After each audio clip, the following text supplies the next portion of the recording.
कैसे हैं आप लोग।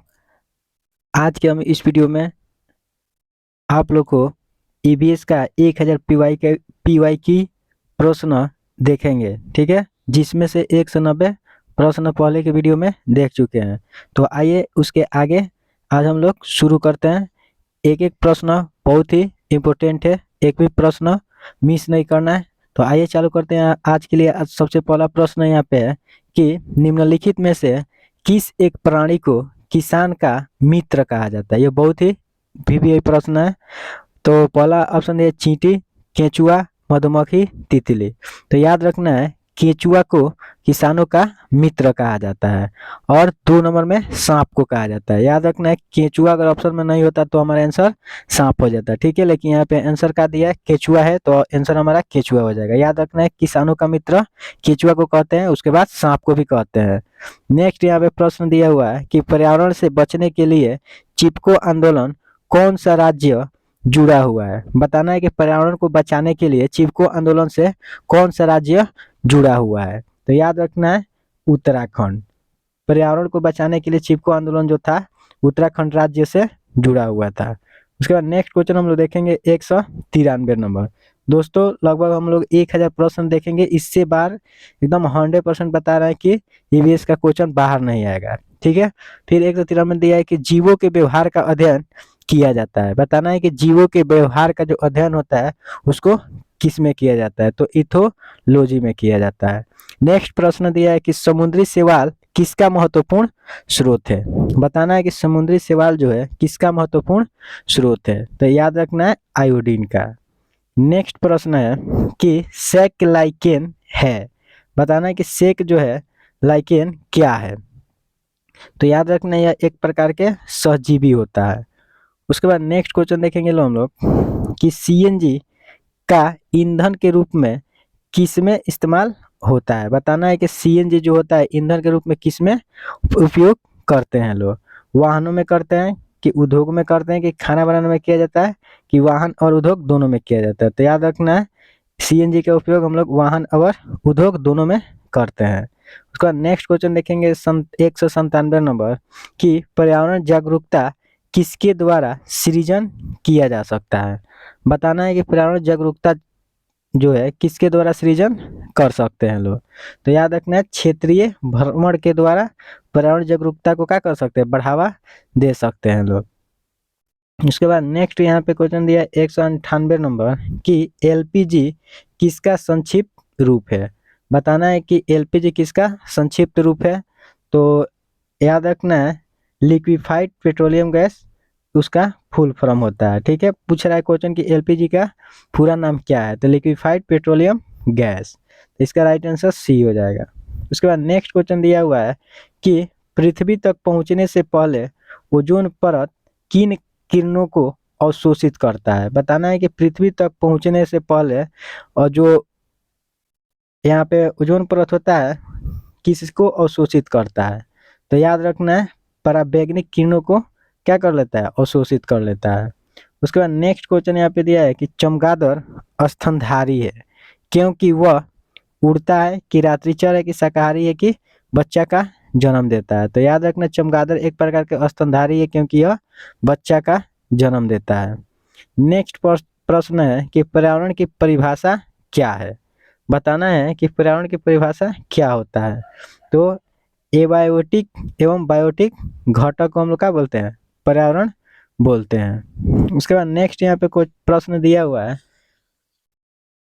कि निम्नलिखित अंतर्राष्ट्रीय संस्थाओं में कौन सी संस्था वन्य जीवन संरक्षा के प्रति समर्पित है। बताना है कि निम्नलिखित में कौन अंतर्राष्ट्रीय संस्थाओं में से संस्था जो है वन्य जीवन संरक्षा के प्रति समर्पित है, ठीक है। तो याद रखना है यूएनडीपी जो है अंतर्राष्ट्रीय मतलब वन्य जीवन संरक्षण के प्रति समर्पित है। उसके बाद नेक्स्ट प्रश्न यहाँ पे दिया है कृत्रिम वर्षा के लिए मेघा बीजन के लिए प्रयुक्त रसायन है। बताना है कि कृत्रिम वर्षा के लिए मेघ बीजन जो होता है किसके लिए प्रयुक्त किया जाता है। तो याद रखना है सिल्वर आयोडाइड के लिए।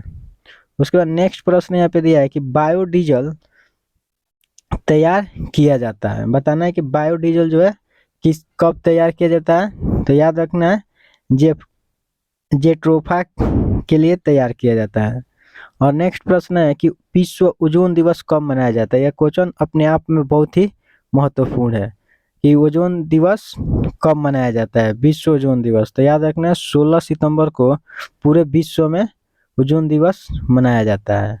नेक्स्ट प्रश्न है कि सिल्वीकल्चर संबंधित है। बताना है कि सिल्वीकल्चर जो है उसका संबंध क्या चीज से है। तो वन एवं वन्य उत्पाद से यह संबंधित है। उसके बाद प्रश्न दिया हुआ है कि निम्नलिखित में से किस जनपद में चंद्रप्रभा वन्य जीव अभयारण्य स्थित है। तो याद रखना है चंदेली में चंद्रप्रभा वन्य जीव अभयारण्य उपस्थित है।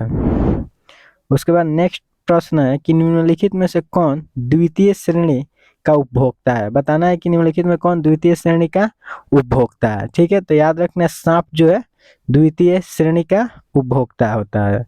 नेक्स्ट प्रश्न दिया है यहाँ पे कि झूम खेती होती है। बताना है कि झूम खेती कहाँ पर होती है, कहाँ पर यह प्रसिद्ध है। तो याद रखना झूम खेती जो है मेघालय में होता है और मेघालय में यह बहुत ही प्रसिद्ध है।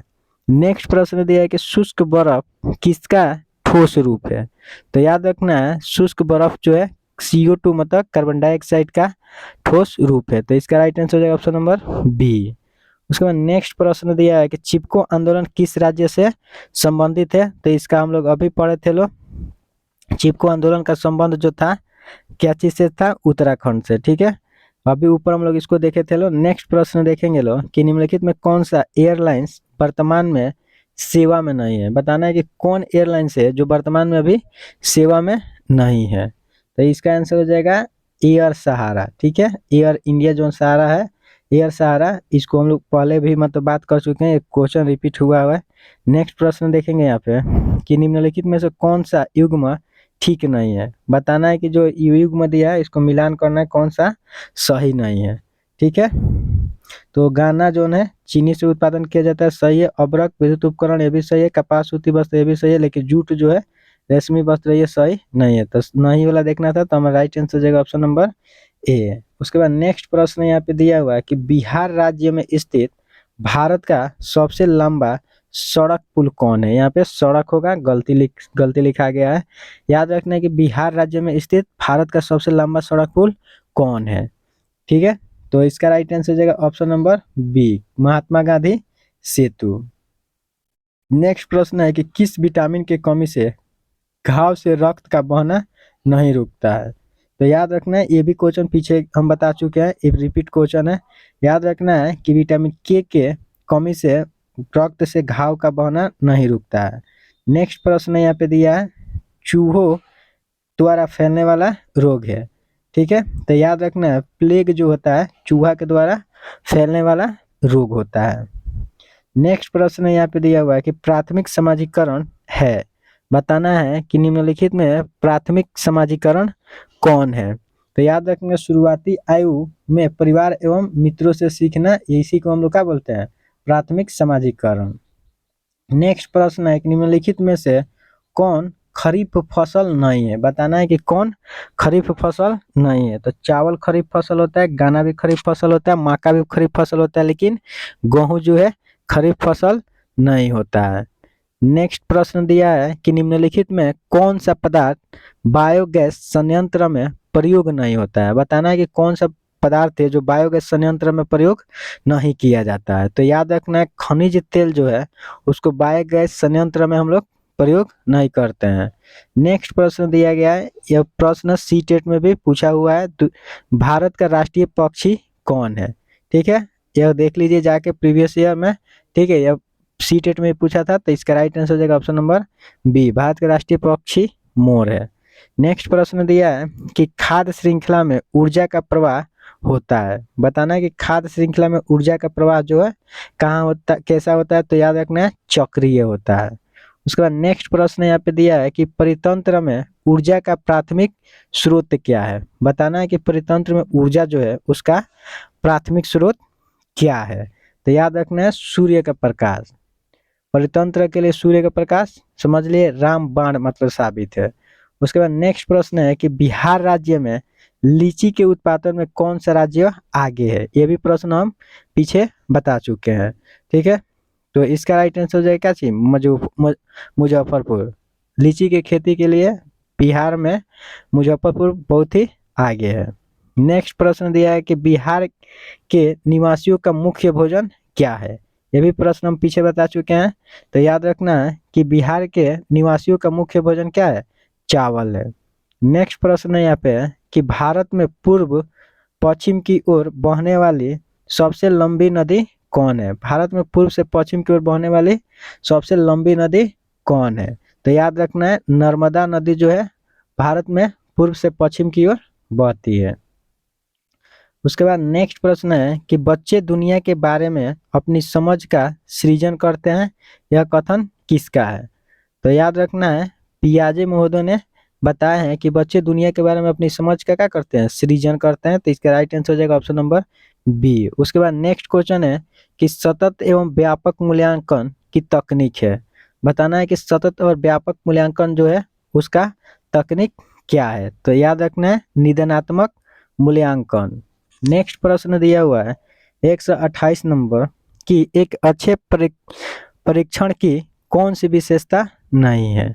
बताना है कि एक अच्छे परीक्षण की कौन सी विशेषता इसमें नहीं है। तो याद रखना है उत्तीर्ण करना, ठीक है। दोस्तों हम आज की इस वीडियो में लगभग 150 प्रश्न देखेंगे, 150 मतलब 250 प्रश्न तक ले जाएंगे।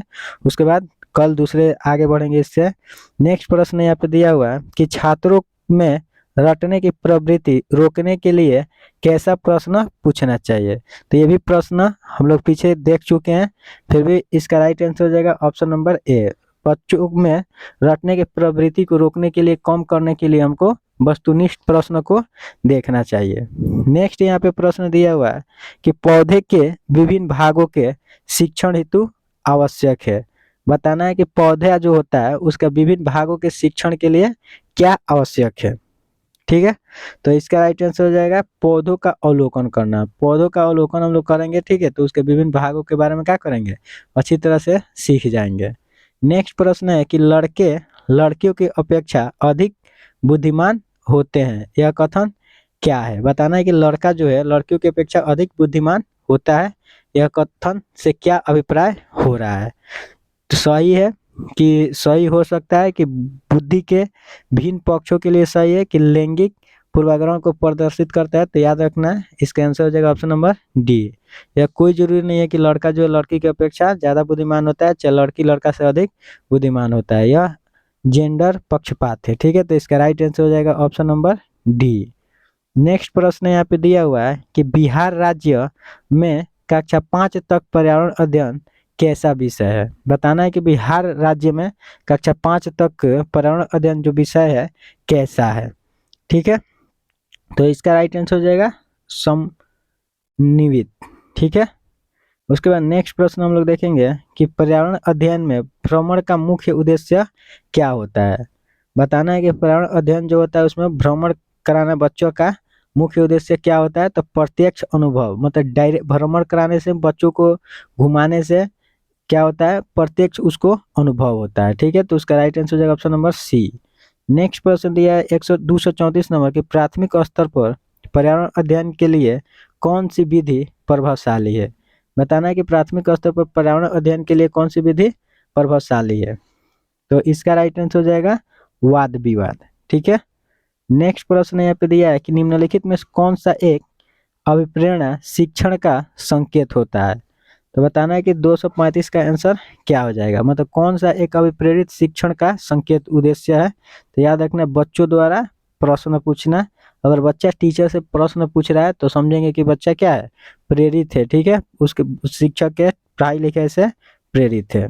नेक्स्ट प्रश्न यहाँ पे देखेंगे कि निम्न में से कौन सा पर्यावरण अध्ययन का घटक नहीं है? यहाँ पे निगेटिव देखना है कि कौन पर्यावरण अध्ययन का घटक नहीं है। तो याद रखना मानव जो है पर्यावरण अध्ययन का घटक नहीं है। ये भी प्रश्न हम लोग पीछे के वीडियो में कर चुके हैं लोग। नेक्स्ट प्रश्न दिया हुआ है कि सीखने की प्रक्रिया में अभिप्रेरणा को क्या कहते हैं? बताना है कि सीखने की प्रक्रिया में अभिप्रेरणा में बच्चों सीखने के प्रति रुचि का विकास करता है। तो यही हमारा राइट आंसर हो जाएगा।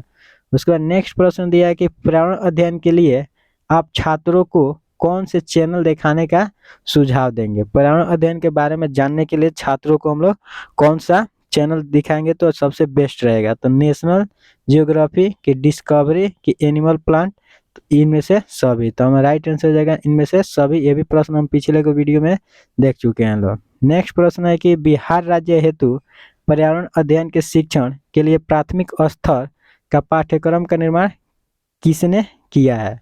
बताना है कि बिहार राज्य हेतु पर्यावरण जो है ईवीएस की शिक्षण के लिए प्राथमिक स्तर पर पाठ्यक्रम का निर्माण किसने किया है? तो याद रखना है एससीईआरटी ने, ठीक है, एससीईआरटी। नेक्स्ट प्रश्न है यहाँ पे कि बीज अनुकरण की अवधारणा को, यहाँ पे अवधारणा होगा, अवधारणा को पढ़ाने का सबसे प्रभावशाली तरीका कौन है? ठीक है, मतलब सबसे प्रभावी तरीका कौन है? तो इसका राइट आंसर यहाँ पे हो जाएगा बीज बोना अनुकरण के लिए विभिन्न चरणों को अवलोकन करने तथा उसका चित्र बनाने की गतिविधि को बच्चों को निष्पादित करने के लिए कौन है? ठीक है, तो इससे बच्चों को ज़्यादा अनुभव होगा। नेक्स्ट प्रश्न यहाँ पे दिया है कि निम्नलिखित में से कौन जैव अपघट्य पदार्थ है? बताना है कि इसमें से कौन जैव अपघट्य पदार्थ है। ठीक है, तो इनमें से कोई नहीं है, ये सभी क्या होता है? अजैव होता है। नेक्स्ट प्रश्न यहाँ पे दिया है कि दचिगम राष्ट्रीय उद्यान जो है कहाँ पर स्थित है? बताना है कि दचिगम राष्ट्रीय उद्यान जो है कहाँ पर स्थित है? तो याद रखना है जम्मू एवं कश्मीर में स्थित है। उसके बाद नेक्स्ट प्रश्न है कि चिपको आंदोलन के जन्मदाता कौन है? ये भी प्रश्न हम लोग पीछे के वीडियो में देख चुके हैं। तो बताना है कि चिपको आंदोलन के जन्मदाता कौन है? तो याद रखना है सुंदर लाल बहुगुणा जो है इन्हीं को बोलते हैं। नेक्स्ट है प्रोजेक्ट टाइगर कब लागू हुआ था? बताना है कि प्रोजेक्ट टाइगर जो है कब लागू हुआ था? तो 1973 1973 में प्रोजेक्ट टाइगर लागू किया गया था। नेक्स्ट प्रश्न है कि समुद्र का कितना प्रतिशत जल पीने योग्य है? बताना है कि समुद्र का कितना प्रतिशत जल हम लोग यूज कर सकते हैं? तो 0.65%। नेक्स्ट प्रश्न यहाँ पे दिया हुआ है कि BODS का फुल फॉर्म क्या होता है? मतलब इस क्या है? बताना है कि BODS क्या है। तो याद रखना है कि BODS जो होता है यहाँ पे biochemical oxygen demand in 5 day होता है इसका मतलब। उसके बाद नेक्स्ट प्रश्न हम लोग देखेंगे यहाँ पे कि हरित गृह प्रभाव के द्वारा पृथ्वी पर कौन सा रेडिएशन होता है? बताना है कि हरित गृह प्रवाह के द्वारा पृथ्वी पर कौन सा रेडिएशन होता है? तो इसका 4 ऑप्शन दिया गया है। इसका राइट आंसर हो जाएगा इंफ्रारेड रेडिएशन। नेक्स्ट प्रश्न यहाँ पे दिया हुआ है कि लंदन धूम्रपान पाया जाता है। बताना है कि लंदन धूम्रपान कहाँ पर पाया जाता है? तो शीतकाल में सुबह के समय में यह पाया जाता है। नेक्स्ट प्रश्न दिया है और सेकेंड लास्ट आज का प्रश्न रहेगा। नेक्स्ट प्रश्न है कि हवा एक तीव्र भंवर जो समताप मंडल में बनता है और अंटार्कटिक के ऊपर छाया रहता है, उसको हम लोग क्या कहते हैं? तो याद रखना है इसको हम लोग ध्रुवीय भवंडर के नाम से जानते हैं। नेक्स्ट प्रश्न यहाँ पे दिया है कि भोपाल गैस त्रासदी निम्न में से किसके कारण हुई? ठीक है, बताना है कि भोपाल गैस जो है त्रासदी किसके वजह से हुआ था? ठीक है, तो इसका राइट आंसर हो जाएगा यहाँ पे मिथिल आइसोसाइनाइड के द्वारा हुआ था। तो दोस्तों आज की वीडियो हम लोग यहीं पे रहने दे रहा है, कल इसके आगे देखेंगे लोग। ठीक है, तब तक के लिए बाय।